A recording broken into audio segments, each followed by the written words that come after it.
above all, I'm gonna brush past all the details of the game because it was solid. It was more so a defensive game until the end. Lions started making big plays. They ended up winning the game. It was a solid game. But the coolest thing about Lions winning this game here is each win that the Lions receive and each win that the Lions earn, the world is buying in more and more. Now, there was some Lions fans who were skeptical about the Lions because we know how they can do. I mean, most Lions fans know what happens when as soon as they start winning games, you get disappointed because they've been winning games and then all of a sudden they decide to play like crap. So there were some Lions fans who were skeptical, thinking it was fluke.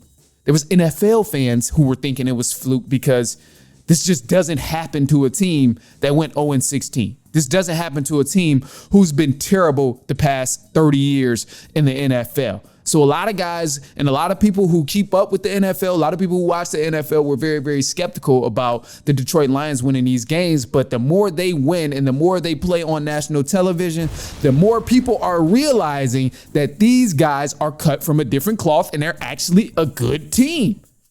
Because they don't have huge names on their roster. They got young, impactful guys. They got everything they do is against the grain. They drafted a running back in the top pick at one point. People were like, whoa, what the hell is going on? From the plays that they call the trick plays, the timing of the trick plays, all of that stuff is against the grain. The fakes that they do, the draft choice, the fourth down play calls, all of these things that the Lions have been doing in the past year has been against the grain. The coaching style, all of that stuff, being rah, rah, rah, when typically guys are trying to be cool and laid back at the head coach position. Like, it's big. It's big, man. And you can see it all paying off and burning out because, I mean, the guys on the team, they're buying in. They've gotten the city to buy in at this point. And at this point, they're getting outsiders to buy in, which is huge. So, again, y'all better start learning them names on the Lions because, boy, damn it, them boys is good.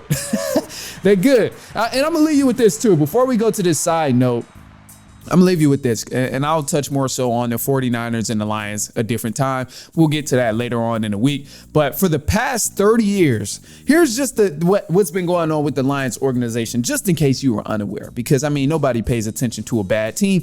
So this team's been bad, for the past 30 years up until now. So they had 0 playoff wins, 0 division wins, 11 head coach changes, 9 winning positive record seasons. They had a 0-16 season at that as well. This is all in the past 30 years.